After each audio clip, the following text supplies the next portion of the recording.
A warm good afternoon to all students, teachers, and friends present here. It is with great pleasure that I introduce Dr. Katharina Georgen, the director of Goethe-Institut Chennai in this forum. Earlier, Dr. Georgen was the advisor and referent in the Department of Development and Discourse at the Goethe-Institut Zentrale in München, before which she was a lecturer at the Institute of Media, Culture and Theatre at the Köln University and had worked also at the IIT Mumbai in 2012.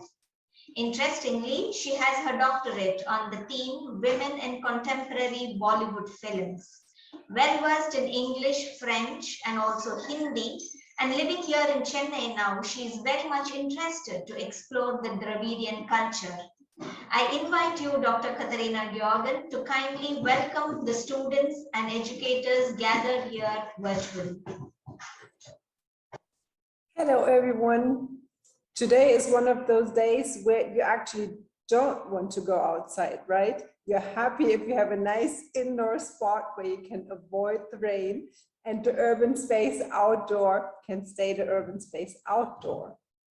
But I mean, I'm pretty sure the sun is going to come back and then we all want to go back outside. And then the question is, what is the urban surrounding that we dream of? As Nalini has pointed out, I'm not an architect at all. I'm a film scientist.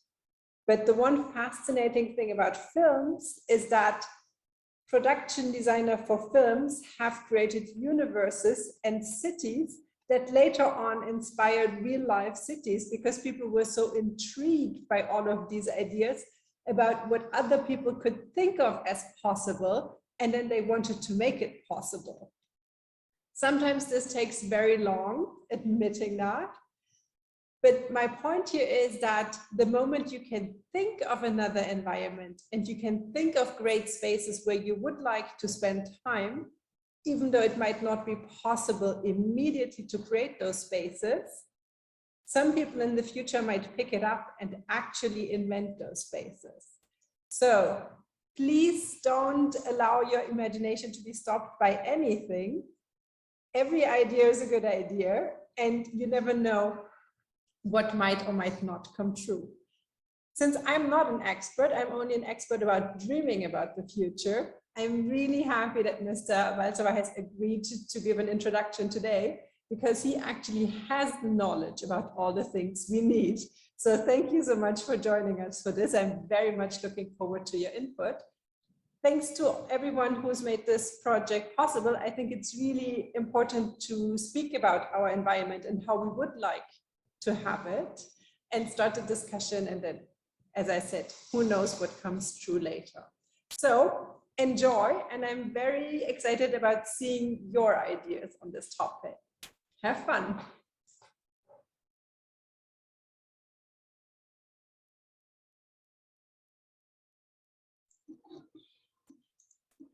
Thank you, Prof. Georgen. I'm sure as a film expert, you have really kindled that fascination for, exploring their ideas further. Let me just give you a short introduction about the project, Thinkathon Urban Spaces, which marks to redefine living spaces in contemporary times and looks forward to inviting and encouraging school and university students to develop new urban design concepts for their cities, also considering challenges that confront cities such as power, water supply, and air pollution, etc.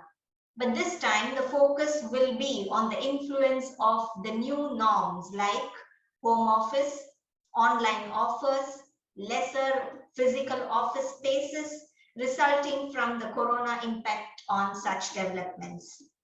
Since vast open public spaces have been uninhabited for quite some time now, how do closed spaces such as libraries and museums gain importance? Can city planners' decision to invest in MRTS rather than in automobile industry still be welcomed after the experiences of a lockdown? These and other questions would surely provide students and youth food for thought and action. Thinkathon Urban Spaces aspires to make us rethink the way cities are built and organized, increase awareness among young people about urban planning, and develop strategies and solutions for future cohabitation. Goethe-Institut Max Muller Bhavan Chennai, in order to create this awareness, is conducting two contests conceptualized by renowned architect, environmentalist and Professor Durganand Balsavar.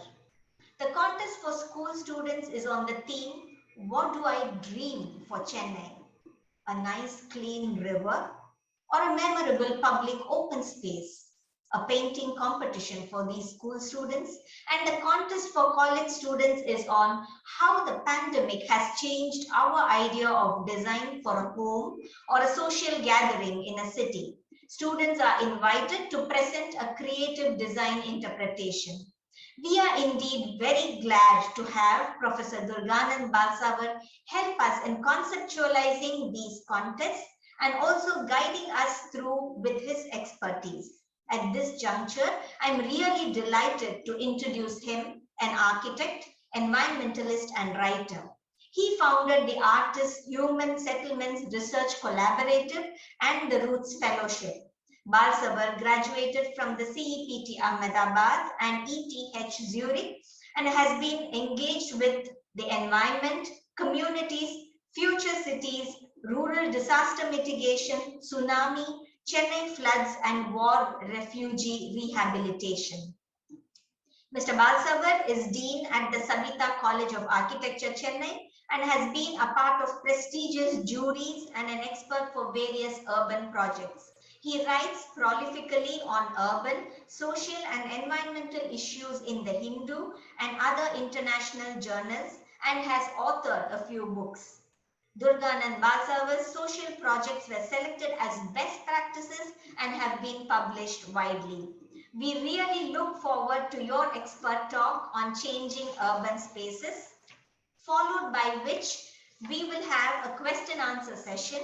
We request all the audience members to send their questions via the chat platform and we will have them addressed after the expert talk. Over to you, Professor Durganand Balsavar.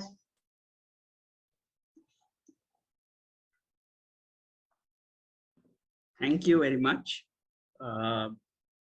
It's wonderful, and I thank Dr. Katharina Georgen for that wonderful introduction. And that's where I think films, architecture, urban design are actually very closely related, because they're all about imagination of space, imagination of life, and how do we make the best of life, both in great times and in difficult times, because we are facing challenging times, and how do we really address this? So thank you, Mrinalini, for that explanation of that project so beautifully and its objectives. So today I'll try, and I know it's a 20-minute thing, and so I need to really be within that time. And so it's about 30 seconds per slide. I'm going to be really fast, but the idea is to really ask ourselves, as Dr. Gergen rightly put it, I think there's no premium on imagination. So this project by Goethe is just to break all boundaries and imagine. Whether it gets built, doesn't get built, how it gets built is the next stage. But I think the initial stage of imagining how do we as human beings now want to inhabit our cities? How do we want to inhabit our environment?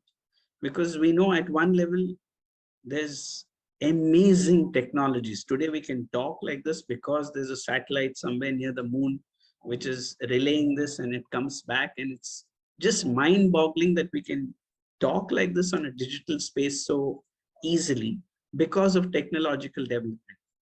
But at the same time, it's like a double-edged sword that it seems to be testing our environment, whether it's global warming, whether it is climate change, whether it's kind of sea level rising. Now we see these floods.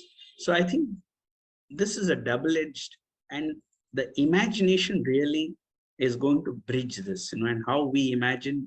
And therefore, I think this project by Goethe is very, very significant, because if we can collate or collect a whole series of imaginations, I'll call it, not presentation. So you have a whole series of imaginations, and then maybe we put it together. It may lead to urban design. It may also lead to a film. We don't know what will the next stage be when all these imaginations come together, and nothing like Bollywood to imagine the city. So I'll quickly begin my presentation. Can I share the slide? I'll just start sharing it.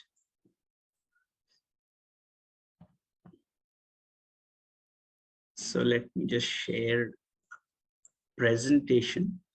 Now this presentation has been made more to just browse through certain images, because what happens is images speak much more than words, and I think Dr. Gergen will resonate with it, because a 3-hour film tells you 1,000-year story sometimes, and so I thought if we just look at images, and I'm sure each one, I generally tell my students that there's not one Chennai. If we are a city of 11 million, there are 11 million Chennais. If there are a city of 17 million in Mumbai, there are 17 million different Mumbais. So the city is not a single city. A city is what we are imagining it to be. So here we see on Berlin here, and you see the river. This is just to imagine the river. There's a tour there on the river. That's a museum island, and below there's the Ripon building, which talks of time. It's one of the first buildings built east of London for governance, where there was a mayor. So there are a lot of other stories and times and narratives that urban space starts to tell us.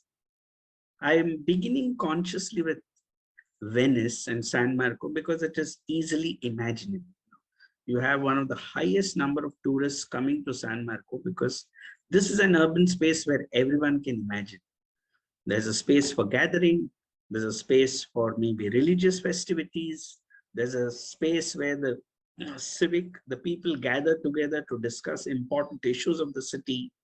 And of course, you will see these colonnades, and off the colonnades are these wonderful cafes where you can sit and have coffee, you can gossip, you can chat. So it's really a kind of a celebration of what a city wants to be. And at the same time, it has a recognition of climate. Maybe if it's very hot, one walks through a colonnade. The colonnade also is done almost as if it's a painting. And so you begin to see that there are many layers that make cities memorable to us. So it is not only just making a space. And we don't realize that most often urban spaces where architects have not built. So it's the space between the buildings, what we are not building, that becomes as important or more important than the building itself. But generally in our mind, we see buildings and we don't see open space. And this is where the difference we need to begin to reimagine that urban space is really a space in itself.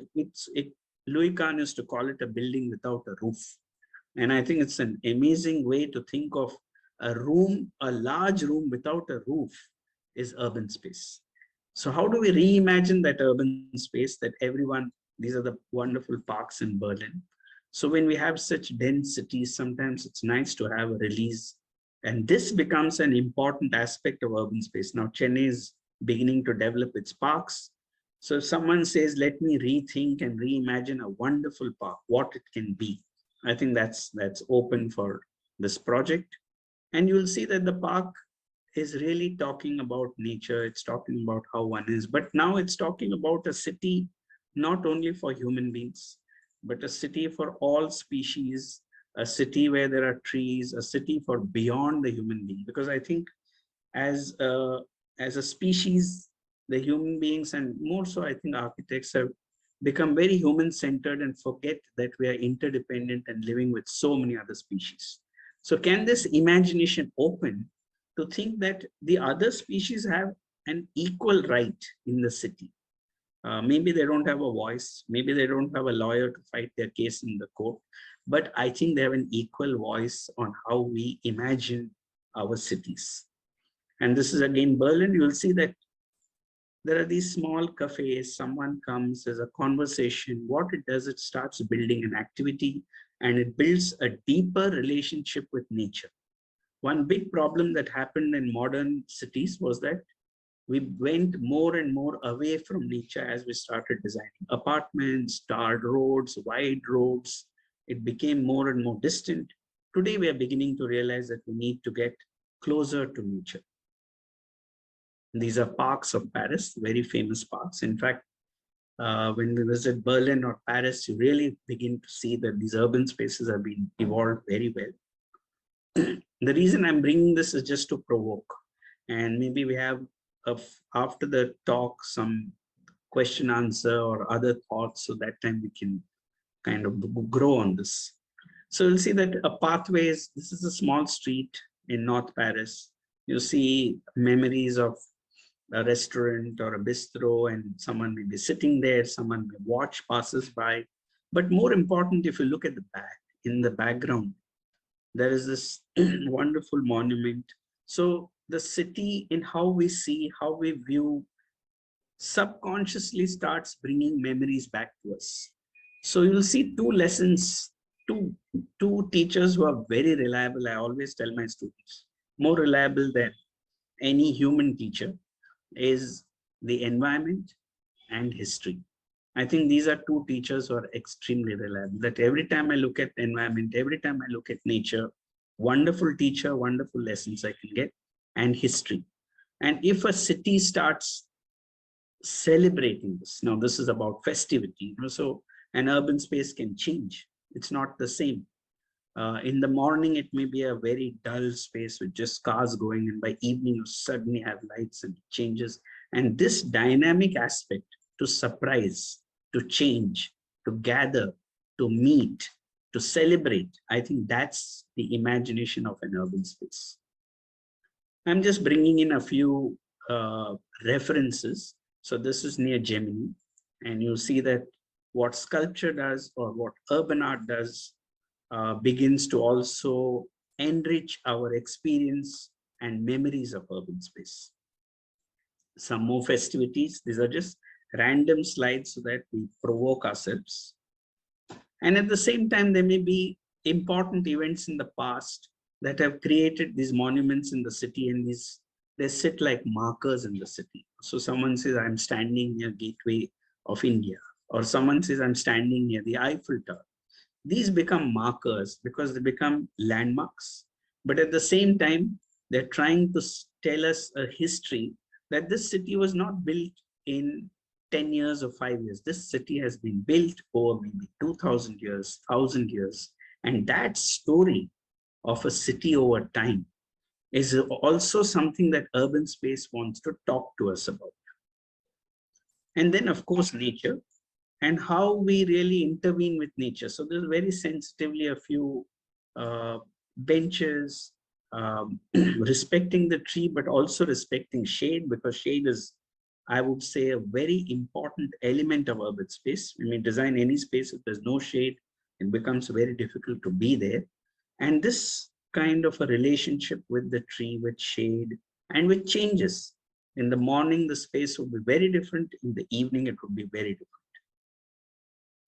I'm coming to some more formal aspects. So one was the environment, which is more informal, and then more formal.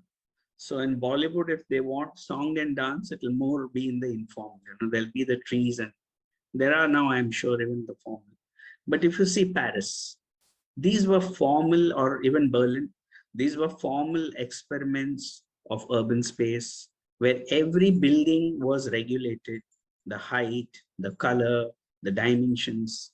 Today, it's not like that. Each one designs a building on whatever they like, and of course, it impacts urban space. Good or bad, I leave it to each one to decide. But if you see the medieval spaces, you go to Venice, you go to Berlin, you go to Old Berlin, you go to Paris or Florence, you see that a recognition that in an urban city, we're living with others, and therefore we need to relate to one another, makes urban space of a very, very different kind. But in the modern city, we believe we need not relate to one another. And so each is building to his own, and that does impact urban space in a very different way. just an open space, nothing. A few, maybe some cloth, very mobile, some steel structures, and it's transformed into a market.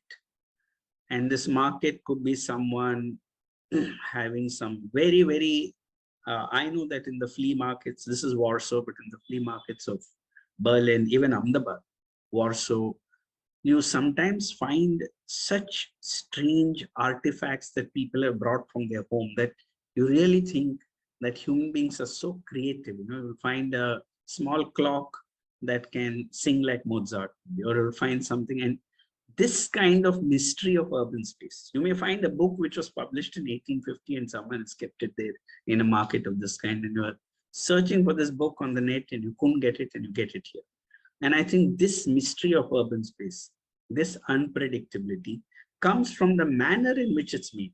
If you were to come back here on a Monday, maybe this market just disappears and some other activities happening. You know, so the space is changing every day. So urban space doesn't have to be only about permanent, big monuments, concrete, brick. It can be something very ephemeral, very light, very magical, be there and just vanish. So all these are part of an imagination of urban space. I come back to Paris, and Berlin is the same with the river in the middle. So the river is not neglected. The river becomes the soul of the city.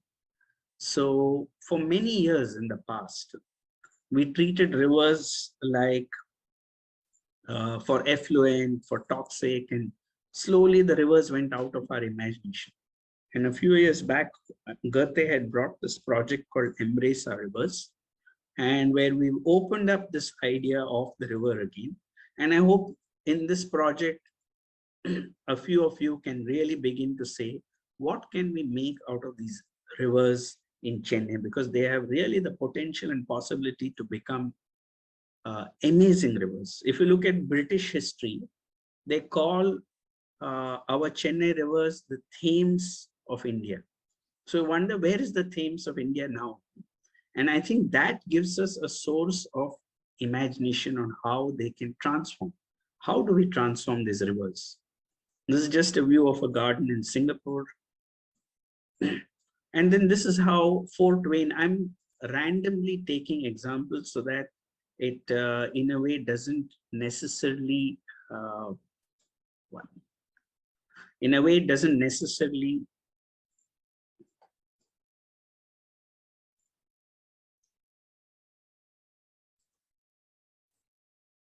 sorry, how that happened. So in a way, it doesn't necessarily kind of fixate our mind, but provoke and yet not really fixate the mind on how the creative idea of what a good space should be, urban space should be, happen. So you'll see here, people are walking. There's someone, there's a cafe there. There are some small shops there. Someone may go boating. So how does urban space give a range of possibilities? And that range of possibilities, if you design an urban space well, and if Mr. Maniratnam feels that's the space in which I want to make a film, I tell my students, then you've designed a good space. But if you tell me I've designed a space and there is a coffee shop here and this here and that here, I'm not too sure. So if we keep it in mind that the fascination of a filmmaker to make an exciting film, urban space awakens that much more. So 1 minute, it's not moving. I brought in this because this is the station at Egmore. And on the right, you'll see this wonderful graffiti that was done in an earlier Goethe project on urban space. And I think these are the kind of aesthetic activism, if I can call it, and I'm conjuring that term right now, that this kind of an activism to kind of make alive monotonous dead walls really changes the way in which we come to the station, come to that space, because it's all in the end an issue of imagination. It's an issue of how we feel about the city we live in. So I was coming back to the idea of it could be permanent, but many times we don't realize that the ephemeral, the mobile vans, they add as much quality to urban space as maybe a 16th century grand town hall that sits in the square, you know. So I think we need to understand that urban space has all these different choices and possibilities. Again, some festivities, I just brought them in here and there just to remember that we need to celebrate in these tough times. And then the Indian market. So the Indian market may not be so organized and ordered like a market in Europe. I'm not saying it's chaos, but definitely it is an absolute celebration of colors, of things. If we start mapping or just asking ourselves what is sold in these markets, I think will take 4 or 5 years just to do a record of what is there in these markets. And it's that kind of a range that these markets provide.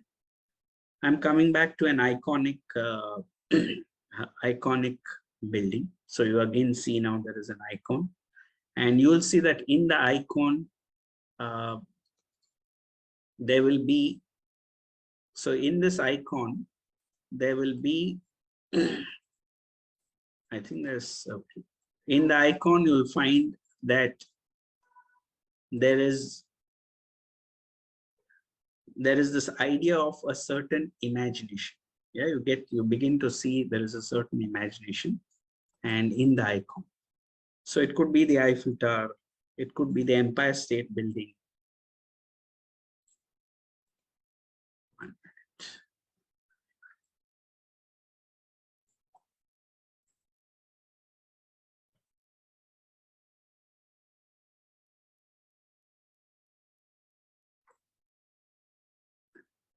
Rangoli, again, something temporary, and you'll see that something which is very temporary can transform a place.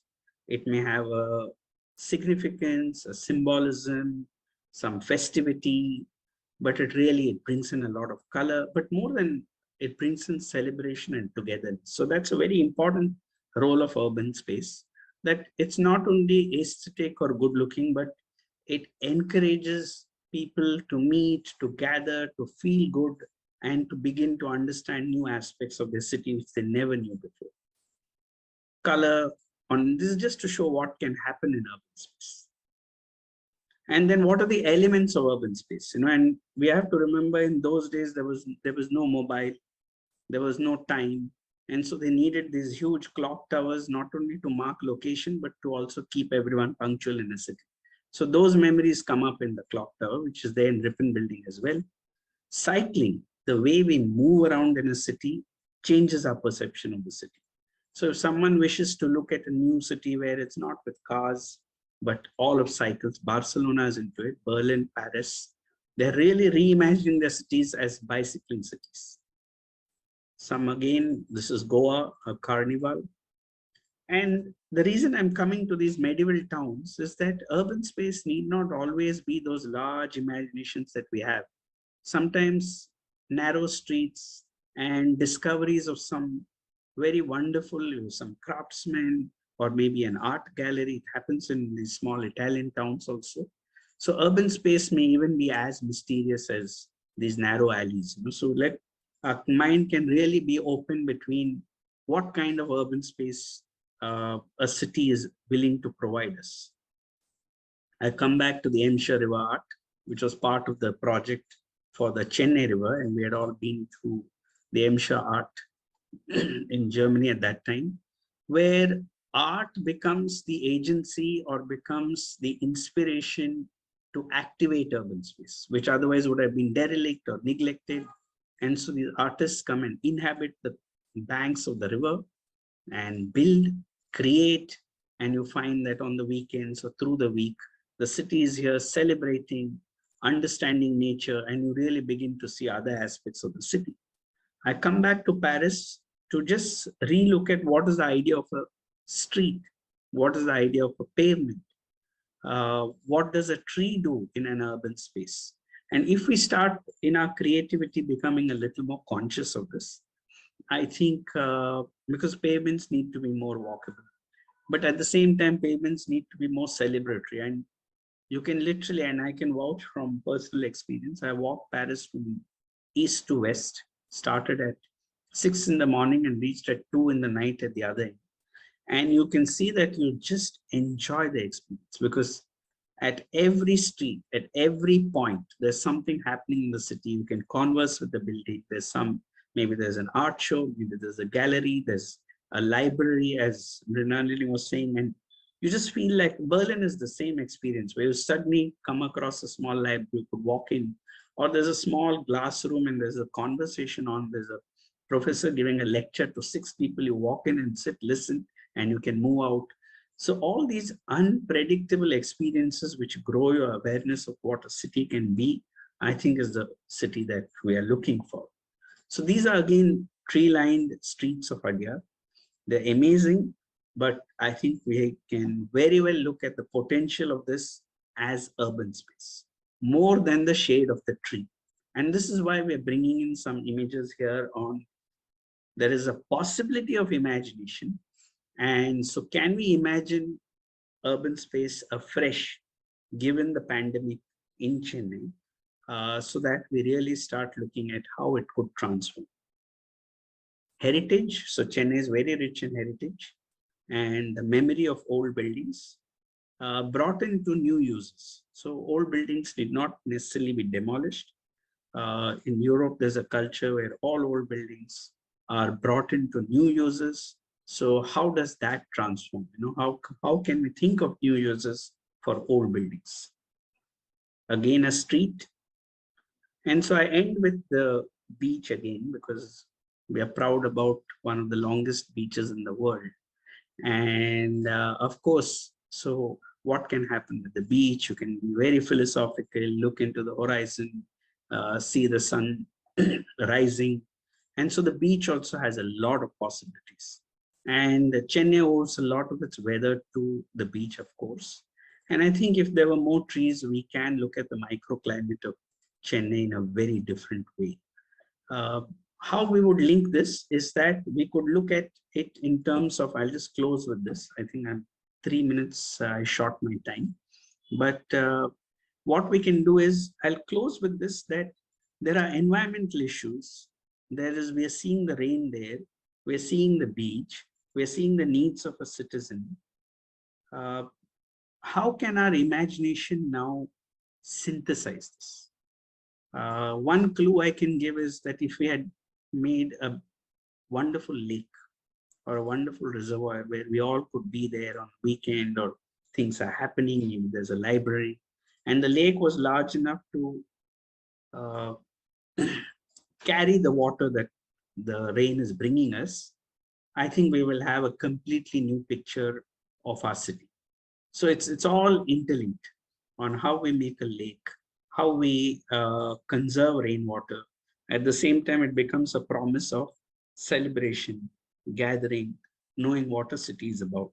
Now, what I've talked about is maybe just 20% of what a city and its urban spaces can do. There are much, much more. And so if your creative imagination transgresses or transcends what has been presented here, please take the liberty and bring up something completely different from what's been presented also. Because as I said, there are 1 million or 10 million Chennais here. So I don't claim to present Chennai or Berlin. Each city is in the imagination of each one. So please take this is more a seed to provoke, to just say we have a possibility to dream and see how we can make a city that kind of harmonizes our own lives with nature through urban space. Thank you. I hope it kind of covered what the project is about. I'll stop the share.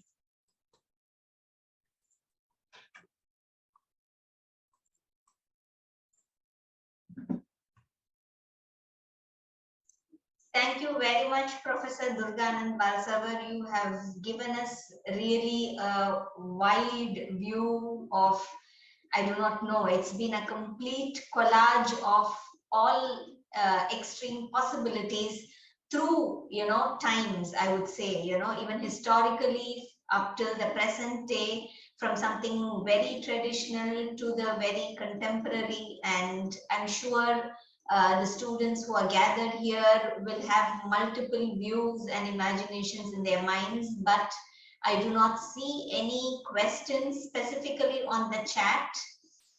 So is everybody already started dreaming and imagining their future city? Or I think the easiest is to ask questions than to answer them.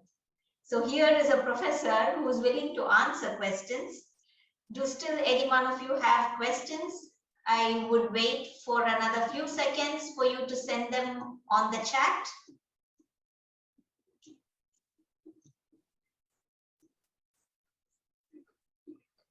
Yes. There is somebody who is asking, how did you, Isha is asking, how did you get into this field? Okay, that's a interesting question. I'll try and keep it short, though it's a long story. I was brought up in Goa, and so I'm from Goa, and I was brought up there. And the principal of my school and her husband was an architect who was all the time looking at urban spaces. So right from, I would say, the first year in school, we were looking at the city. We would, all our programs in the school assignments would be having to do some assignment and walk through the city and tell all the residents what we were doing. And so that was the kind of experimental school we were brought up in. And then as we continued, I was in Ahmedabad and then got a scholarship to be in Zurich, then East Berlin before the fall of the wall. And each city was provoking me very differently. So East Berlin was a very new experience. Berlin was a different experience. Zurich was a different experience. The Indian cities. So then I just kept traveling. I think for 3 or 4 years I was traveling and there was no GPS, no mobile. So my parents didn't know where I was because there was no way to contact me. And even today I have a problem negotiating a city with a GPS. So if I have a GPS on my mobile, I have a difficult time negotiating a city. I can do it much easier, imagining, seeing the map once, and then I know where to go. And so that's because I got used to a non-technological way of finding my way in a city. And so I'm not so concerned if my charge goes down or my GPS is not working, and I don't panic so much now because we were brought up in that what I call a Jurassic age, pre-industrial, pre-technological age. And that's how this idea of urbanity came. And I feel this is not my experience alone. I've asked so many people and so many have a similar experience, share it. And I think that's the wonderful thing about urbanity is everything doesn't have to be unique. Sharing itself makes it more joyous, many times. So that's my reason. Some more questions are coming in. Which city has had the biggest impact on you? Well, that's a very difficult question again. I would say each city has its own impact. And for my own self, I mean, it's not a right thing to discuss in that way because you categorize it. And when you categorize it, you need to know that you need to also have the freedom to break the category tomorrow, not keep a category. So that is how I work. So I would say if it is mysticism, I like Varanasi and Venice. And then when I'm walking some parts of Chennai, I say, my God, and it becomes very mystical. Then I say, Venice is emerging in Chennai now.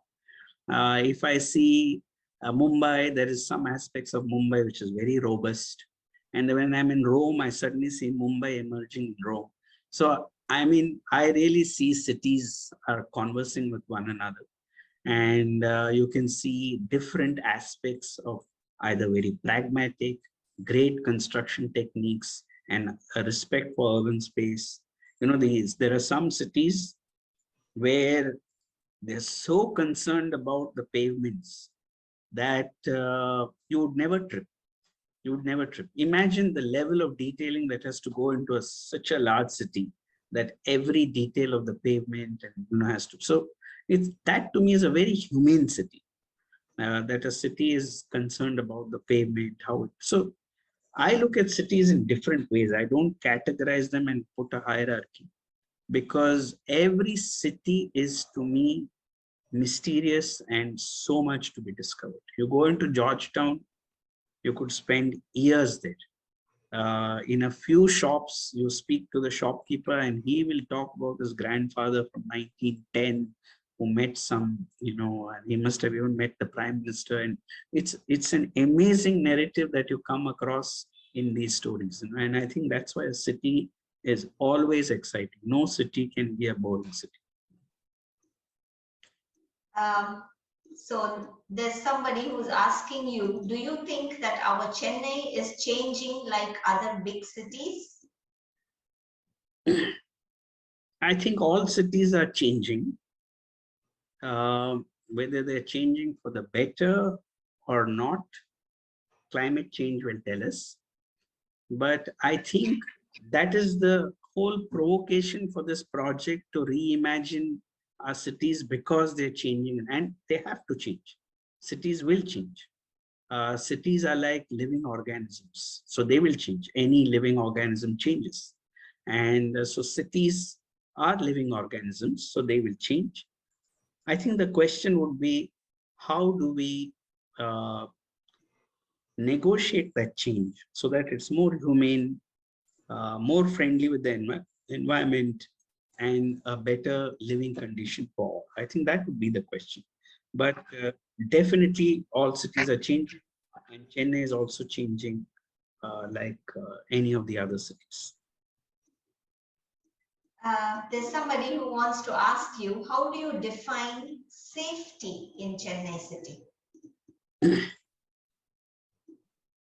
The simplest form of safety comes from civic public gathering. So the minute human beings can gather together, another sign of safety is when women can inhabit a space with their children comfortably. If that happens, everyone knows that that city is safe. So I think there are signs of safety, and I particularly find Chennai safe, but I'm sure there are instances of, but these instances happen in zones where the urban space is not defined well, where you find there's no public gathering, you find maybe the lights are not working and it's dark, or there are no functions happening. So cities do have these pockets.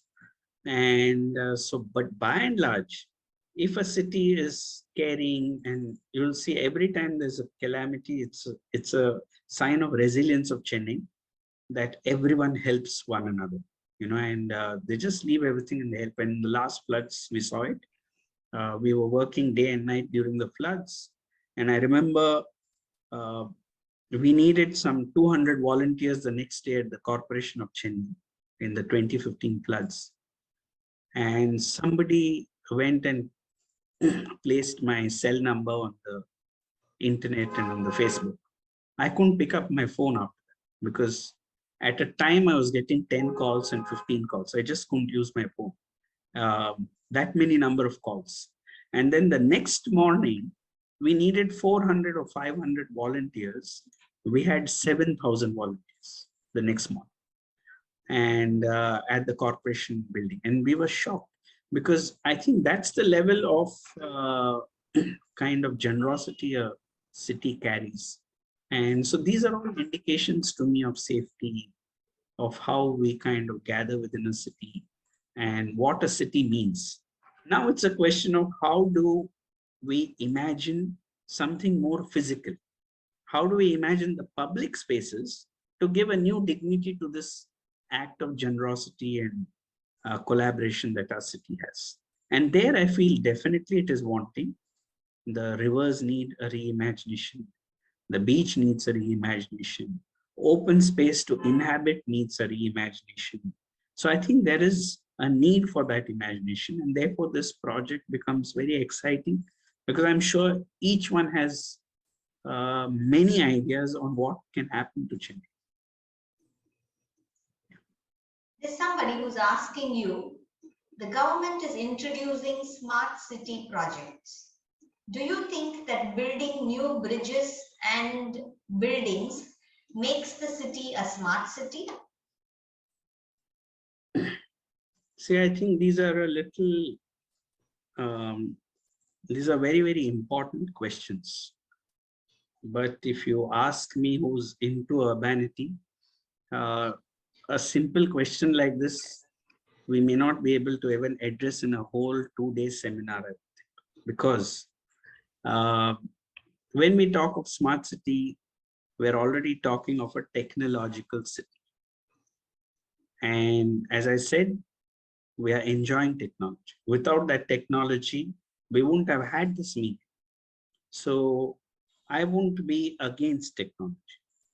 But I think we need to probably, and this is a personal view, I don't wish to impose it on anyone else. I would probably think we need to relook at our relationship to technology. Do we need a technological driven society, or do we need a society where humanity is in conversation with technology? And these are two different issues, And the example I give is, many years ago in the early 90s, I had been asked to design a small office for a diamond merchant. So I went into that diamond merchant's office. It was a very strange project to get for me. And I said, let me see what I can do.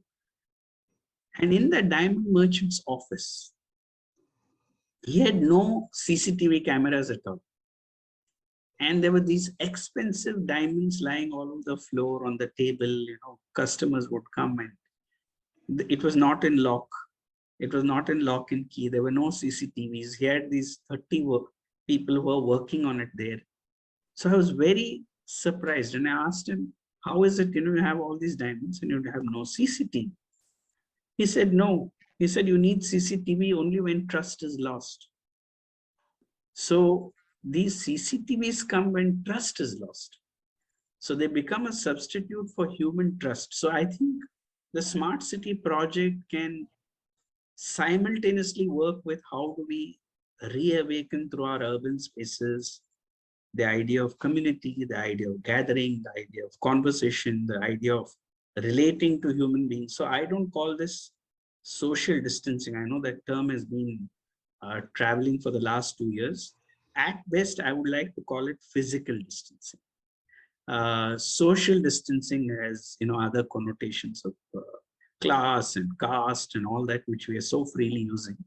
I think it is physical distancing, because I think now we need to. So if we look at the smart city in conjunction with our own human ability to trust, I think that entire project will be redefined. This is my own view.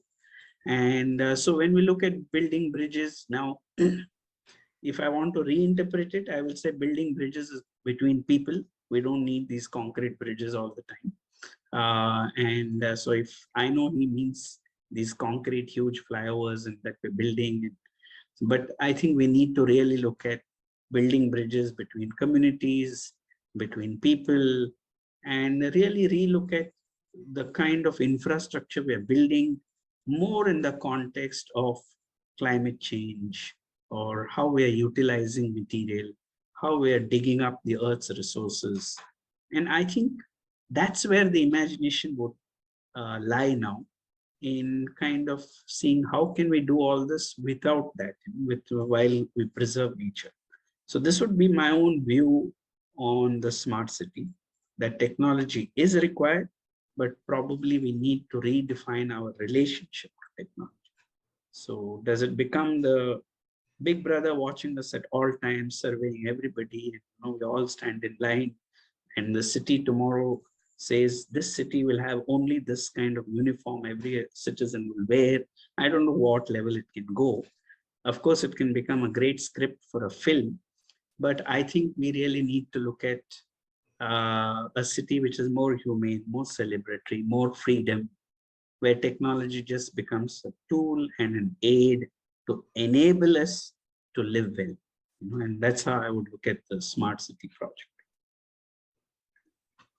Somebody wants to know what actually in India has attracted you the most. having exposed yourself to so many different countries and different types of architecture? Again, I don't want to categorize because I'm always surprised when I travel that it's there. But I can say one thing about India is that it's one of the few cultures, I'm not saying it's the only culture, where 2nd century BC coexists with the 21st century, where 12th century coexists with the 21st century. What this means is that all the time frames and all the kind of things that were happening in these different eras are still alive in India. So we may find a community with practices from the 8th century which are still alive. We may find a community of craftsmen which are working like how they were working when a medieval king was alive. You go to Kanchipuram and the stonework is so still 8th century. And which means what? It means that the memory of 2000 years is still alive. While most societies have already modernized, they have these glass buildings, they have no memory of the 8th century. They have no memory of the 6th century. But as someone asked the question, is Chennai changing? And if change happens where we become tourists in our own country, where we forget all that rich history, then I'm concerned about that kind of a change. And it could happen that we end up becoming tourists in our own country. And I think that's great about India, that there is so much diversity, so much coexistence. And that's what has attracted me in the cities of. So it's not an urban space for one kind of people, it becomes a much more interesting and yet challenging situation to design for many people, many different kinds of needs at the same time, versus just designing for one kind of people coming in there. And that's the interesting part of working in India, because it keeps challenging the mind of every designer because of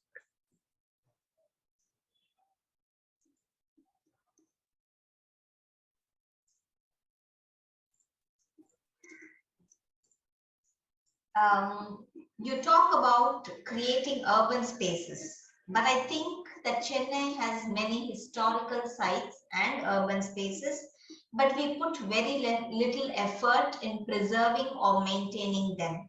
What do you think about this? I couldn't disagree with that statement in a question. I mean, we definitely need to, I'll look at it a little more positively. We definitely need to cherish the heritage that we have, cherish the amazing urban spaces that we have, and put in much more effort into, enlivening them. Challenges are that we live in a society of diversity. We live in a society where even resources are challenged. And we also psychologically live in a society, and maybe scientists soon will come to that. I hear a lot of conversation on that. We live in a society that believes philosophically that this world is only an illusion. So, you hear anyone, they say this world is a Maya and we are living in an illusion. So what happens is, the minute you live in an illusion, or we are so confident that we're going to be reborn. So this world, we know we have another chance of being reborn. And while I'm saying it a little lightly, I do believe more and more that that could be one of the reasons why we're also very tolerant. So I know that if a road outside my home is dug up, and it's dug up for 4 months, I am still tolerant. We don't. So this combination of tolerance, this combination of history, this combination of resources, there are so many things to be addressed. And in that, yes, I think history does take a backseat many a times in the design of our cities. That's why I said, maybe in the imagination, one could reimagine how is a historic building going to be reoccupied in a new way. I remember a erstwhile king of a kingdom. He's no more a king. And I don't know whether he's joined us today. I'd invited him. But he had called me once and told me I have 3 or 4 palaces in there. I don't know what to do with them. I said, why don't we start a school of architecture and a school of design in that palace? And rather than think of it as a palace, maybe it could be a school of architecture or a school of design, or it could be a school of management in a palace. And rather than build a new campus where a palace is in doldrums, you might as well have that as a institution. Keep it open for open good rather than private property. And you may just get the celebration and the finance, because eventually it has to be sustainable financially also. To repair that building, to repair, restore is very expensive. So I think that's the kind of imagination. Of course, we're not expecting that in the competition. It's not about a financial viability of the creative idea. In the competition, it's all open. But when we are working, we do look at how can the financial viability also work to bring in resources to ensure that that heritage building kind of lives on. So, of course, yes, they have to be maintained and they have to. Do you have any suggestions that every city should have? I think every city should become more conscious of its humaneness. That's something I'm beginning to see. And because people ask them, what is humanness? Can you define it? I say, the day a city decides that every pavement will be well designed, humanness gets born. And because if every pavement and I'm able to move freely, and I, as a citizen, not only a government, but as a citizen, I become more conscious of it, and I see what little can I do with it, I think humanness begins to come. If you look at the medieval cities, and it's, I would say, emerging with my students, and I'm sure it's emerging in many places, the medieval city would have these small chabutaras or these bird kind of things, and before they sat for a meal, they would go and place food for the bird there, place water, come in. And I think that kind of humanness, if it evolves, everything else begins to fall in place. Your water system, your electrical system, and because the human energy is the most magical of all. So if the human energy clicks in a city, I think everything else begins to click.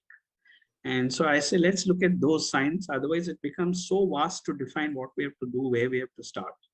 And these little things, I say, plant fruit trees in corporation schools. So why not? It doesn't cost anything, start planting. So you know that the children at any time have fruits, but don't look at it as just the fruit got stolen and nothing is stolen. Just plant it for common good. And then what will happen? So I think there are a lot of these kind of initiatives we can all do. And that's my measure in a city. Because once these kind of initiatives begin, all the others fall in place. Your road gets tarred well.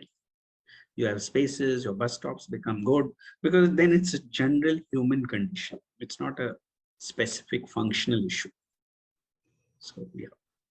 Truly, I think that should be the most fundamental aspect. But here's somebody who's asking, what do you think about the possibility of constructing urban buildings based on traditional methods, using traditional materials of construction that are perhaps more suitable to our environment and climatic conditions? I would say many are already doing this. The challenge, the only challenge is, there are two challenges in this. One is the fact that the craftsman and the skill of craft, which existed maybe 200 and 100 years ago, that built these amazing buildings, may not exist today. And that doesn't exist because in the last 100 years, all the craftsmen were moved to work on machines, not with their own hands. And over 3 generations, they've lost the skill. So if we try to build at that scale, traditional buildings, I think will need a new school of re-invoking these traditional teaching practices. I'm not saying it's not doable, it's very doable. It's just that we seem to be living in what I just had a dialogue with the Dean of Harvard a few weeks back, and we were talking about the anxiety of time. And I think we're living in the anxiety of time. And so once we live with an anxiety of time, glass, steel are all buildings which we can construct very fast.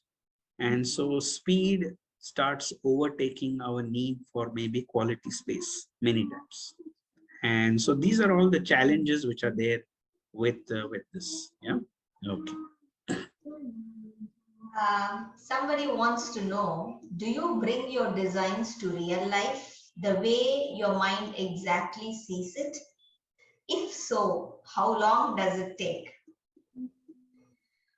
That's I never said I'm a role model. And yes, whatever I design, I bring to real life. It may definitely be a little slower than other practices, which I kind of tell my client well before because the client chooses me, and we don't threaten any client to come into our office. So the client knows when they're coming in that we are going to work with these practices. If a building can be built in 6 months, it may take a little longer because it's being done carefully. And so there are these, it's not that we've not built fast, one can build fast also. But I would say these are the challenges all in the perception. Because 200 years ago, maybe a community building took 40 years to build. And then the architect who said, I'll build it in 12 years was seen as very fast. Today, you cannot tell a client I'll build in 12 years because they want it in a week. They want the drawings in 3 days. They want it in 17 days. And that's why I said we're in the anxiety of time. And I have seen many times, it's very ironical. The building is rushing, and the minute they choose maybe an Italian kitchen or they choose a German kitchen, they're willing to wait for it for 8 weeks to be shipped from Europe. You know? Suddenly time emerges. So I think it's an issue of the mindset on whether we really have time or not. So I don't want to value my practice against that kind of racing of time, because if one wants something, it gets built in a certain way, in a certain time, you know. And so I do, yes, we are working very closely with, I don't want to call them traditional, but indigenous craftsmen. So we are looking at the indigenous crafts which are relevant today. And we work with the craftsmen, we build with them. So all that is happening, you know, in terms of, but that doesn't mean we won't use a modern material as well. It's not like a credo, or it's not a cult of traditionalism. I think we need to see what is most appropriate. And so yes, we do build. In fact, after the tsunami, the whole of Nagapattinam I had rebuilt in this way. And it was one of the most dangerous areas. I think about 15 or 20,000 homes we built. And what was a 3-year project must have taken twice the time. And the reason it took twice the time, and the Tata Trust funded us, they understood the situation on ground. And so it took twice the time because each had to imagine what their home was and build. And we said, instead of bringing contractors from Bombay or Calcutta or Croatia or wherever, we will train again all the village community to build themselves, because their grandfathers knew building and they had forgotten. And so they built themselves. President Bill Clinton and President Kalam visited our sites. And so I would say that this is something very, very doable. And it's not, but I think it needs now a larger imagination to see that it is doing, and which is why I said that we need to relook at our relationship with technology. So if we believe that something technological is naturally superior than this, which is a fallacy actually, and that's the kind of world we, because of consumerism and a lot of all that we live in, we know that if we get an upgrade in a cell phone, that evening we want to buy it, and then I think we don't use any of the new functions in that new upgraded cell phone. We still use our WhatsApp, we check our mail, and so I think that of course we need to be fascinated with technology, but I think this relationship of how we situate ourselves, how we look at, I mean, if one wants to grow trees, it's going to take 30 years. So one cannot say that let's grow it faster. So I think those cycles need to be respected. So I do work. Some projects take more time, but whatever time it takes is told to a client before we get it. So before we start a project, they're aware why it takes that time, they explain, take time, then we get it. So because there are projects which will take time, we have to develop, as I said, craft techniques, teaching a village how to remember what their grandfather knew takes time. You know, it's like almost a university process. So there we cannot rush and suddenly build in 2 months or 1 month. So there are other processes. I hope it makes sense. Can urban development destroy the environment?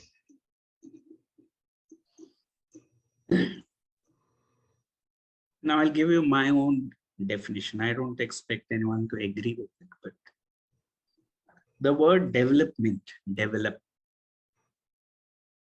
in my opinion, should have always meant for the good, that which cannot destroy. But for some reason, we use the word development. If you look at what has happened in the last 20 years, is that gradually the only indicator of development, only indicator, and that's not the only, has become economic. So if something is economic, we are calling it development. I find it very difficult to understand this, because development is development of the mind, development is development of how we live, development is development of how we conserve our environment. And for a long time, I had difficulty. In fact, I had even been to Berlin on the Berlin Energy when they program, and we were talking of the energy transition there, the solar transition, why we need to look at an amazing strides. But they would always ask me, give me a measurable indicator. Why should I save an ecological park? Give me a measurable indicator. If I can build housing worth XYZ amount and make so much money, why should I leave that park with trees there and nothing, I don't earn anything, you know? And it's very difficult if you reduce everything to economy to look at that as development. But I would say today we are more informed that when we destroy ecological zones in the name of development, it's not development. The kind of calamity in floods or cyclone that hits the city and the damage it creates is 10 times the value that they earned in building that ecological zone. So now we have an economic criteria on why we need to conserve the environment. Otherwise, what happens? Conserving the environment begins to look like it's only for the elite. It's for those who are not looking at survival. Only they will talk about parks. You know, all these other social and other biases coming. So if you ask me, I think, to me, I've begun to look at development in this way, because development always was meant for the good. So what we are doing in the name of development, I won't call it development. There's some economic activity, and that economic activity may or may not address the needs of a citizen. may or may not address the needs of the environment. It's an economic activity of a single individual building something on a large property he owns. I don't call it development. So I think that's how I've begun to look at it, because when we sit in the master plan committees of 2 or 3 of the cities that I'm invited, then we need to have more cogent, solid ways of even communicating an idea. It cannot be whimsical. I like the environment, so let's save these trees. Nobody's going to listen to us. And therefore, I think we need to look at this. And so I've stopped calling it development. Someone calls it development, I say it's just named it. Development has to be holistic. And we've seen the price of development when we build in an economic activity in an violating ecological zones. We've seen how it brings loss to a city financially later on to rebuild after a calamity. So I think we have given an economic parameter now for this. That I would call development. I think we will wind up combining 2 questions. What are the interesting facts about urban spaces that you like, and which is your favorite urban space in every city? In every city, okay. I would say what I like about urban spaces is if it meets the need of all its diverse citizens. What does it mean? If an elderly goes there, he should feel great about it. He or she should feel nice about it. If a child were to inhabit that urban space, they should feel good about it. And I think any community, any class coming in, if they can, like for instance, one space, I know it's not completely urban, but I could call it urban. One space I see is Gandhi Ashram in Ahmedabad. Anyone can be there and they don't feel left out. Anyone can go. Whether they are class, their community, anyone can walk through that space. It's so open, like a pavilion, and you know. So spaces which can be egalitarian, which kind of remove these boundaries between people and always give the sense of time and celebration, I think are great urban spaces. So if you ask me in the different cities, I think more or less the spaces I showed in the slideshow are spaces, the urban spaces I have kind of liked. Then that's why I went into the narrow alleys also. If you go to Georgetown, there are very narrow alleys which are urban space. Maybe large gatherings cannot happen, but they really make you wonder about how did human beings even create this city? What was in their mind when they were seeing a blank land and designing the first urban space, and you know, those kind of, and now we know that Chennai has been inhabited for 2,500 years and more. With the excavations happening at Kiladi, I won't be surprised to find other kinds of remnants of civilizations beneath where we are staying, you know. And so all those memories is what makes, so one is the memory of today where we're celebrating and you saw those joyous images, and you know, and there's also another memory which comes from time, which comes from then you stand there. And I tell students in my university at Sabita University that, do you know that there's evidence now that the Romans were standing here 2,000 years ago. Suddenly you're standing in a class and you say the Romans were standing here 2,000 years ago, your class transforms.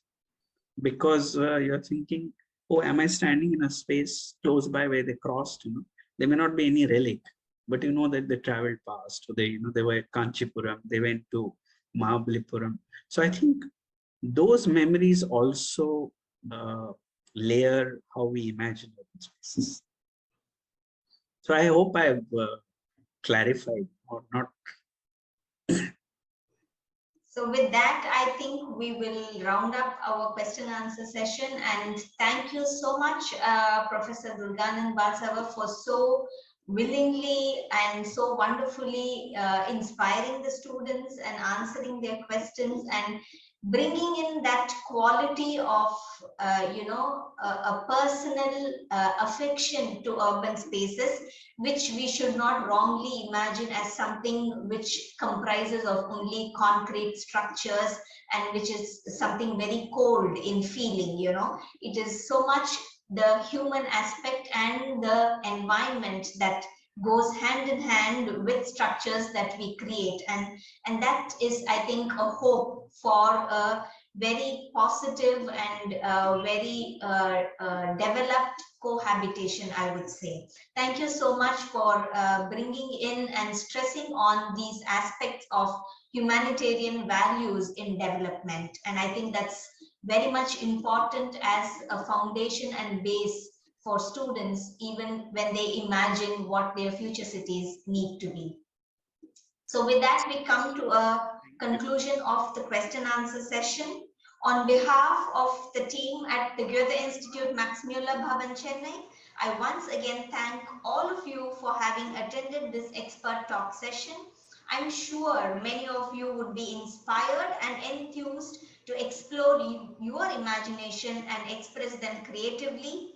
We as the organizers will be eagerly awaiting to receiving your wonderful ideas and design interpretations for your future city, Chennai. Wishing you all the very best. Danke schön, alles Gute und auf Wiedersehen.